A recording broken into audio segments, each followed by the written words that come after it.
we go, here we go, boom, boom.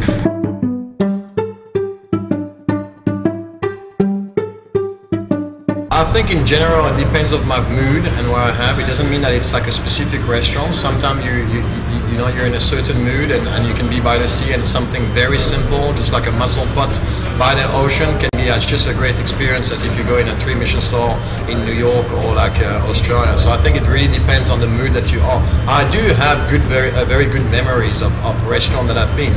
But you know, each experience can bring something, an emotion, different emotion every time you eat. You know.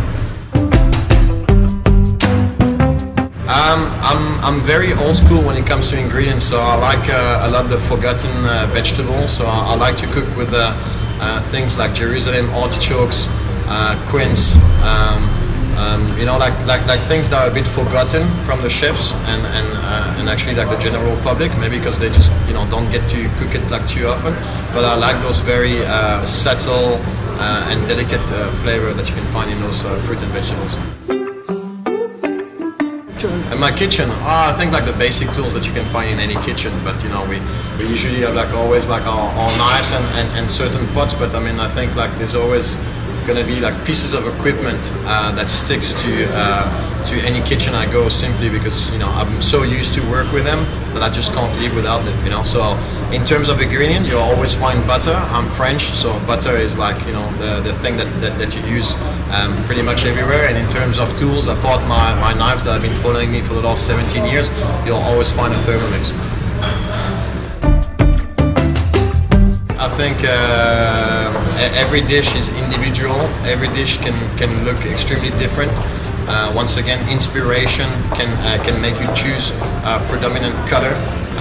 Like at the moment here, it's autumn, so it's very like orangey, very earthy, some yellow. But it's very difficult. There's not like one specific color. I try to use always the same canvas, black or white. So that's the two colors that I use for like the canvas. But then after expressing myself on the dish, there's not like one specific color that I like most than any else. I get the inspiration from a bit like everywhere. Inspiration. People always ask me, where do you get your inspiration? Inspiration can be like out of nothing. A season, fallen leaves on the ground, flower arrangement, a painting, a couple of colors that you saw, and that you start creating the dish, and some colors come out more than others.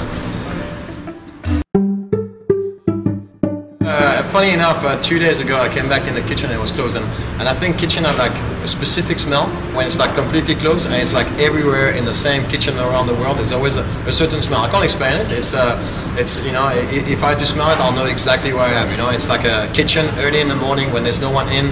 There's no sound because the extraction is off, but there's like always a certain smell in.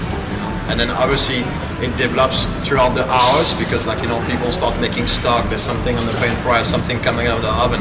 So smell, if you walk throughout the kitchen, you can definitely see where you are. There's like some sweet stuff like vanilla stuff that you can have in pastry, and in the front it can be like anything from sweet bread to like braising lamb that's coming out of the oven, things like that. So smell, I think it's quite one of those scents that's very important.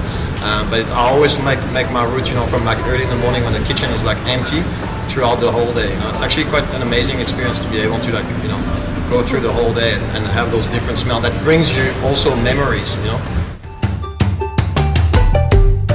I think there's like an old school way of like cooking where you always need like something sharp, something crispy, or whatever. And I don't really follow that rule. Some dishes have all the same textures. They don't need to have like different, like a crunch or whatever. So I think it depends also of the dish and what I'll try to like represent on the dish. What was the thoughts behind it. So there is always like I try to like work a bit on the textures and make sure, but it's not the primary like things when I focus on the dish. I don't want to have specifically okay, I need to make sure something is crunchy, something is soft, something is tender.